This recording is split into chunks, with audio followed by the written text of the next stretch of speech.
Yo, listen, it's Fraternal Code. We back at it, man. I know we ain't posting a while for y'all on YouTube, man. We definitely gonna start being a lot more consistent because I see people say that, you know, they love watching our channel. They love to get to know a lot us. of people found us from YouTube, which honestly, bro, like, we rarely post on here. We rarely try on YouTube because we be so busy with the business. But now we know we gotta lock in for y'all. Yeah, facts. We wanna let y'all in a little bit more personal than what we give on, like, you know, our personal page on Instagram or our brand page. So we're gonna be, you feel me, just give y'all a little more depth, man. This video is gonna be really about our whole come up, how we came up, you know what I'm saying, the things that we had to do, you know, how we grew up and stuff like that. So that way y'all get a little bit, you know, a chance to understand where we come from. And when we tell y'all that you can do it too, you kind of understand. We mean it because from the stories we're gonna tell you, you know what I'm saying? It's no way around it where you feel like, I saw somebody made a comment yesterday on our post and they said, people be connected, not everybody can do this. And but the first thing I thought is like, bro, you probably ain't even go through half of what we had to go through growing up. So when you see people like us, the reason why we make this video is to show y'all, like, bro, trust me, it sounds corny, but it's possible. So look, man, let's get into it. So look, man, like growing up, right? Before we moved to our hood, right? So if y'all from South Florida, y'all know the first 48, right? So you know that our neighborhood was the first episode on the founders of First 48. So we grew up in Overtown, but before we grew up in Overtown, you feel me? We lived in a warehouse. We lived in a warehouse, which we're gonna do another vlog for y'all.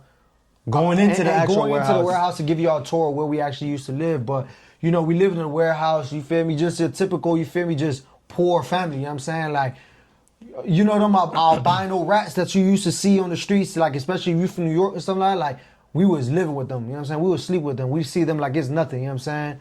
Roach infested, like the back door was my pop's job. So when he worked in the warehouse, he worked at a wholesale place, right? So where they sell oil, all these industrious things, right?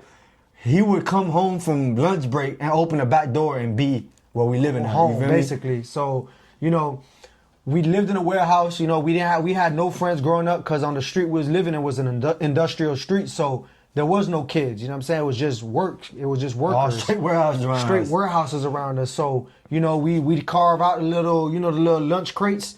We'd carve them out, tie them to the little bars of our window. Me and my brother just play basketball all day. Ramps. You feel me? Build ramps. Hurt ourselves jumping on it with the bikes. We used to like spraying out our ankles and just, you feel me, just doing stupid stuff. But that's all we could do, you feel me, growing up in a warehouse. You know what I'm saying? We got no friends, no nothing. We definitely not inviting no friends over because we like, man, hell no, bro. Like, we live in a warehouse. So, you know, my pops got in this stuff. He was able to get, you know, some type of deal with like, I guess you would call it like... a sweat equity. So he was working with Habitat for Humanity, right? So it's this thing called sweat equity. So like for like 4 years, he would help build houses around that neighborhood, which is Overtown, right? And not really building, but like being a helper. It'll be a group of them. It'll be a group of them, right? And they say at the end of your contract, if you finish every weekend, you have to do it every weekend. Every weekend you finish it, we basically give you a house. You obviously still got to pay the mortgage and put stuff in it, but the taxes, all that. Everything like is handed to him based off of sweat equity, right? So let me tell you a story on that too, right? So my pops told me through the grace of God he got that house because, you know, if y'all don't know, my dad has a lot of health issues, right? He has really bad knees. He has crystals in his knees, what they used to say back then when he first got diagnosed, right? It's like it's kind of like crystal-like things in his knees, right? He got gout. He got hernias in his back. Elbows messed up. He has like real health issues, right? So, but he said he really wanted the house. He wanted to move into a house. He wanted to give us something. So better. He said for 3 years he was just working on the house. 3 years. It was hard work. Now it's not easy, right? They really had to work. And he said the last day, right, he was there. The last weekend. The last weekend, which he didn't know it was going to be from the last contract, the last weekend on the contract. He didn't know that. He told himself, I think I'm just going to give up. I don't think I can get this house because he was in so much pain. He couldn't keep working. He said, mind you, he already worked 2 jobs at this point. Yeah, he worked 2 jobs. He said, I don't know how much I can do this. Like, I think I'm just going to come back next weekend. If you miss 1 weekend, you don't get the house. He said by the grace of God, he didn't go in that weekend. That Saturday, they called him and said, I'm not going to say his name. You qualified for the house. But he said he almost cried. He's like, bro, he said he was done. He was going to quit. But they called him. He said you qualified for the end of your contract to get the house. So we moved in. I want to say we moved in like 6 going on to 7. We was real young. You feel me? That's when we grew up in Overtown. You feel me? Like, we were so green back then, bro. We ain't know nothing about that. So it's like We was the only white. we was the only people. white. We Spanish, yeah, bro. you know, back then it ain't like now when you go in Wynwood just full of just white people partying, they parking down at Overtown. It ain't like that. Back then it was the trenches. Like if you know, you know. You feel me? So at that point we was considered white. We wasn't considered Hispanic. We wasn't considered a minority. We was considered white. So like we went through a lot of, you feel me? I won't say bullying because my pops, you know, at that time my pops had already taught us how to box through one of his friends was like taught us how to stand up for ourselves. So we you know we wasn't never pie. You feel me? But we went through a lot of hazing because we was white. Everybody was black. We white. You know what I'm saying? And then you feel me, like the more you grow up with them, the more they respect you because you getting down with them. You know what I'm saying? You fighting with them. You know what I'm saying? Like you getting right with them. You ain't letting them play with you. So, you know, everybody from that neighborhood, you feel me? Which, as you can see, we got on our chains. It's only right we rep it because we gotta show people where we really come from. Like, you know what I'm saying? Can't nobody say we came from it. Can't nobody say we overcame all this stuff. And then you feel me? Like them people became our brothers to this day. You know what I'm saying? So. Growing up, it was also tough there because you got to understand, my pop still got to work. You know what I'm saying? My sisters moved out early. They moved out. Once one of them hit 18, they both moved out.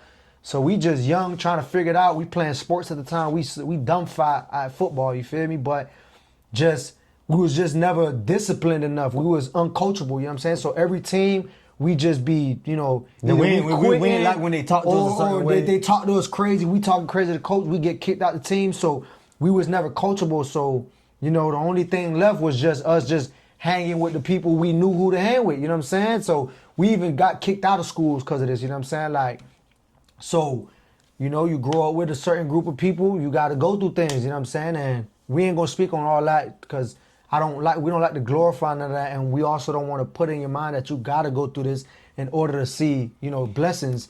But we went through a lot, you know what I'm saying? We lost a lot of homeboys. I mean, I can count them on 4 hands how many homeboys I lost. You really lose lost. pieces of yourself while you're doing it. So it's like, we're not going to elaborate deep on it, but like, the reason why we're making this video, right, is because a lot of people don't think it's possible. A lot of people, like, when we tell them where we came from the streets and having to, like, beat the odds, basically. Because y'all gotta understand, as Spanish and black people, the odds are already against you, right? I said this in the last video. The odds gonna tell you you're gonna work a 9 to 5. The odds gonna tell you you're gonna die in the streets. The odds gonna tell you you're gonna get government assistance. The odds gonna tell you you're gonna go to prison, right? So the reason why we make these type of videos is because when you come from people who really did it, not just at a small scale, it's not just, oh, you jumped out the porch and you outside for a little bit, you gotta go inside when the lights come on. Nah, we did this at a high level, right? With people who did it at an even higher level. Real killers. Real people who really do this for a living, right?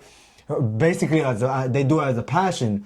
And when we tell y'all, like, bro, if you change your mindset, find God, change your mindset, and really put in your mind, like, bro, I cannot be a statistic. You can't be a statistic. I can't be the people that probably get an opportunity to let it slip because my mindset is just so stuck on, oh, I can't let, like, nah, bro, like, it's possible, bro. You looking at 2 people who, if I'm being real, our close friends are either in prison or dead, and some of them that aren't, God, thank God they got their jobs, they getting their money, and some of them are just lost.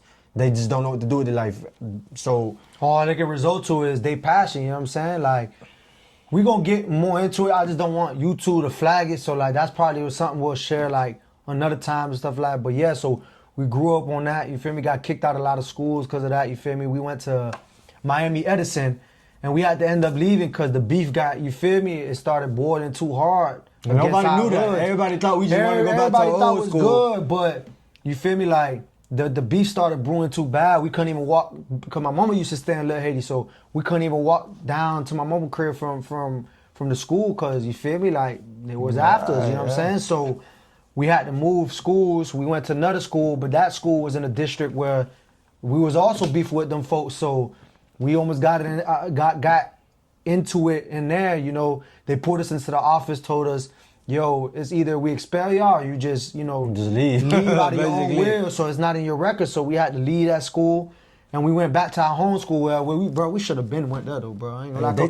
showed us the most love, cause that's our hood. Like, you feel me? Everybody know it. So the teachers loved us. The people loved us. After that, you know, we tried the whole work stuff. We know we worked at If y'all know, it's called Bruce Brothers, so it's like beach attendants, bro. And that was the worst, bro. That's the Like worst. that was dark times for us, bro, because you working from 7 a.m. sometimes to 9 p.m. in the hot, scorching sun. Bro. And if In you the know, sand, bro, in if the you know, sand. yeah, if you know the sand, bro, you like a gotta workout. carry stacks of chairs in a hand, so you literally working out, bro. Like it ain't no, you feel me? Oh, I'm just chilling under the hut. If y'all Nah, try bro, running in like- the sand, you'll know what we mean, bro. It's like weights on your foot, bro. Every day, bro. So we Getting did. burnt. So we did that, right? And you know that's when we found our passion for music back in like 2016, 17. 17.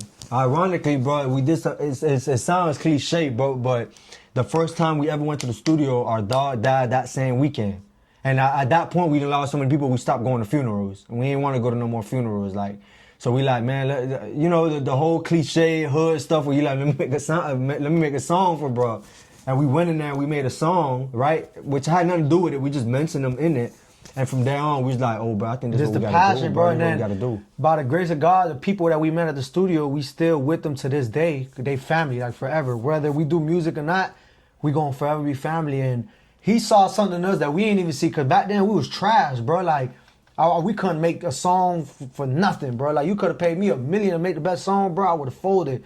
But bro saw something in us that we didn't see, so he took us in. He signed us, and you know he developed us for like 5 years, bro.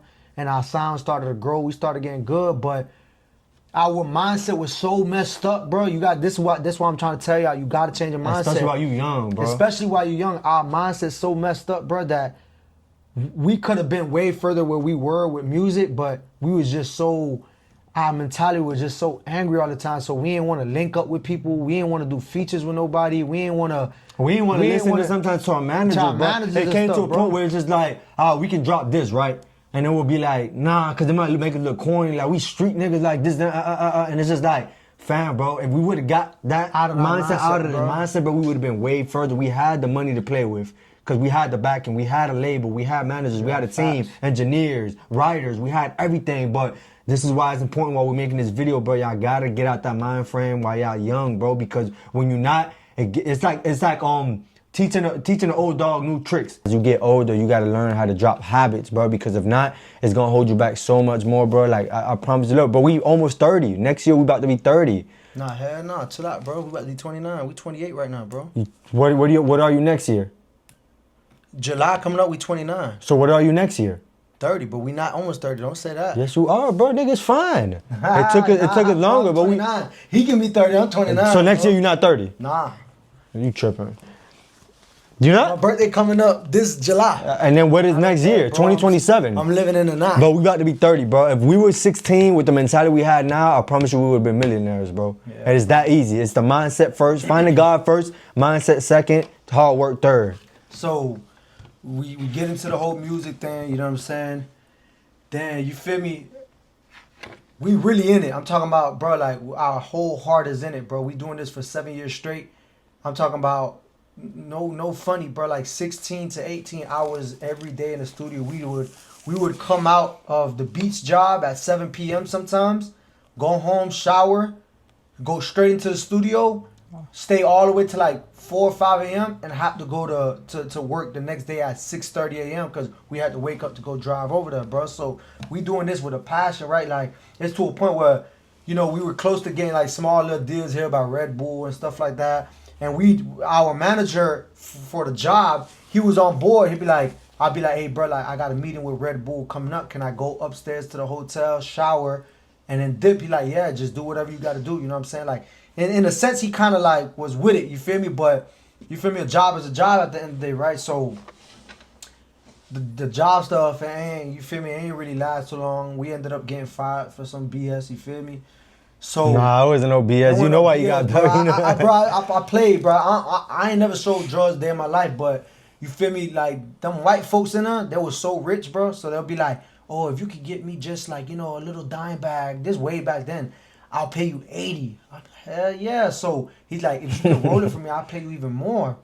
So I did something stupid, bro. My manager was watching. I told him what I was finna go do. And he was like, Nigga went to the "Please boardwalk don't to do go it." cop weed, I went to bro. the boardwalk, caught the weed, had somebody roll it, and I came out, sold it, made me a little small bag, but I got fired, bro. That was the cause, bro. So we ended up getting fired, right? And then this when we get into some You feel me? Stuff that, you feel me? I'm glad that God delivered us from it. You know what I'm saying? You feel me? Like we was, in a sense, we wasn't hurting people, but at the same time, we was ruining people's lives. You know what I'm saying? Like God knows what that person could have been going through. You know what I'm saying? But we got into some stuff that we ain't gonna talk about. But that's how we started making our money. I'm talking about we was making. Like clothing brand money. You feel me? We was making crazy money, bro. But we was doing it for a while. We was doing it for like a good 3 years. Mind you, we was always doing it in a span of time, but I keep it real with y'all. When we first started, when we was young in high school, we was runners, just like everybody is. You feel me? You got to start somewhere. But then, like, you feel me? Like, you figure out the system. Find the duet. You feel me? Like, and we did it for a good, like, I want to say when we started, like a good 4 years strong. We got out the hood, you know what I'm saying? We was able to leave our circumstance and go move into like a quieter neighborhood and stuff. But the more we was doing it, bro, the more it's like we felt like God was convicting us, bro. Like I remember it'd be like my brother would call me like 9 a.m. He'd be like, bro, come on, we gotta get to work, bro. And I'd be like, bro, my stomach hurt, I can't do it, bro. Like every time I do it, I just get a knot. He'll be like, bro, me too, bro, but I'm never going back broke again, bro. I can't go back broke again, bro. And I was just like, bro, I can't do it, bro. I can't do it, right? So it was just that one last time we did it, we smacked, but I was just like, bro, I don't feel good, bro. Like my stomach hurting, and it's not even paranoid because we not really tripping on that, but it's more of a sense where it's like I know I'm doing something wrong. I know I'm ruining someone's life. You know, I know I'm putting someone through like a spiritual torment that they don't deserve, bro. They just some old innocent people. You feel me? So we stopped doing it, and at that point, we only have like a couple thousand left to our name, bro. But we still gotta pay bills, all that stuff. So we like, bro, what is we gonna do, bro? Like, we can't do it no more. You feel me? So I ain't gonna lie. So, bro, as we was going through all that, I was just thinking like, what can we do? Like fast return. You put the money in, get it back. I'm like, but it gotta be something we like, bro. Cause I know how we are. We ain't gonna want to do something we don't like. And we was in his house one day. I'm like, hey, bro, what if we just start a clothing brand, bro? Like we know fashion. We always known how to dress. Like, what if we just do a clothing brand? And around that time, it was after the pandemic, I believe, a little bit after the pandemic. So clothing brand was starting to pop out. So I'm like, bro, let's do it. So we thinking of names. We got food names coming up. Water Boys, you remember that? Water Boys. Water Boys. Ooh, what's that? wait, no. Oh, that's bad. What's the other one? It was like, I don't know. We can't remember the other name. But it was real bad, bro. It was bad, bro, but we knew what we was gonna go with that. We knew, listen, and it sounds arrogant, but we know everything we do, we have the results. Gotta start up. No, not even that. We have the results for everything, right? Everything we do in life, we're good at. And why? Because we put our mindset here, and we believe in God, right? Follow God first, right? When you do that, and you believe you can do everything at a high level, you're gonna do everything at a high level. So we started a brand, boom, came up with a design. We're gonna keep it real with y'all. The design we first started with was from we ripped somebody off, but we only did it because he tried us, bro. He took like 2 months to ship our stuff. Nigga gave us horrible customer service. He was being aggressive, threatening us. We like, I bet we gonna take your design and take it and run with it. So when we took his design, bro, we flooded the streets. I'm talking about first drop. This is rare you hear this. First drop ever, we went crazy. The first 3 months we made at least 80 to 100,000. I can't really tell you because a lot of it was cash. And we didn't keep track of it. Again, bro, we just started the business. We was going crazy, flooding the streets. Everybody in Miami, everybody in Broward, everybody in West Palm, which is all South Florida, wanted it. People driving to us to pick it up. We doing deliveries, 2 a.m. People calling me and my brother, 2, 3 a.m. Yo, we about to hit the club. The whole gang or me and my people need something to wear. We'll pull up with a box in the trunk. Pull up. Make $1,000. It's like we was going crazy. We didn't think like, we was like, damn, bro, like we really took the chance and it's working, right? And from there we knew, okay, this is what we got to do with our life. We're going to make a living off this. We're going to make this last for years. We got to do it the right way. Start running like a business. Now, this is where we're making this video for y'all, right? Our journey to starting a clothing brand, right? The reason why we're at where we're at now is not only because we have the money to run ads. We have the money to pump into inventory. We have the money to pump into our page, our personal brand. No, it started because we had a vision. We executed the vision. No. We had a vision. We wrote down the vision. We took our time. And then we did what most people have to do when you start a brand. Start getting out there first. Stop thinking you're going to be selling out like you Quan. You're not going to sell out online. Get out there in person. Don't be scared to tell people you dropping off, you picking up. That's how you get out there. That's how we got out there. In-person purchases, getting out there. We have strippers in our stuff. Famous strippers, not famous, popular strippers in our stuff. Popular scammers, drug dealers, entrepreneurs. Whoever was in Miami and liked it was buying it and wearing it. We used that to our advantage. Then we went in the online space, right? How we did that? Boom, you open up a Shopify. You get the theme ready. You lay it out how you want to lay out. Price it how you want to price it, right? And then you start funneling all those people from in person to online. Once you start getting that money and that organic, you start putting into ads, and that's how we built. That's how we got to build this brand to 7 figures, right? So basically, this whole vlog we doing for y'all is not only for motivation, but showing y'all our journey on how we went from A to Z, and we're gonna continue to do that. You feel me? So like, basically, bro, like we want y'all to understand. Like, first, we wanted y'all to understand us a little bit and why we, push it so much that you're able to, do these things, bro. Like, there is no way, there is nothing that you've been through that can stop you to where you're supposed to be. You know what I'm saying? Nothing can stop you, Nothing bro. at all. And Yourself, really yourself. We're doing this as a living testimony, bro. So like, those that come across us and they be like, damn, bro, like, bro, If they can do it, I can do it. They come from the same type of hood I came from, the same circumstances, the same situations, bro. And they was able to change their mind around, give their life to God, and be able to scale their brand to 7 million, bro. At this point, it's not even about no course. It's not even about trying to help y'all. It's just about helping y'all up here, bro. Change y'all mindset, bro. So, with that being said, bro, like me, Y'all gonna see a lot from us. Y'all gonna see a lot from us. We're gonna start doing hopefully weekly vlogs on YouTube, so y'all can see more of our inner life. You feel me? Not just what we show y'all on Instagram and on the brand page, but more of just interactions with people. We'll probably invite one of our dogs over so we can work together. We'll put that on the vlog. So I appreciate y'all for tuning in, bro. And remember, bro, y'all boys can do it too, bro. It ain't nothing that you coming can't for people do, like bro. us, do it. Yeah.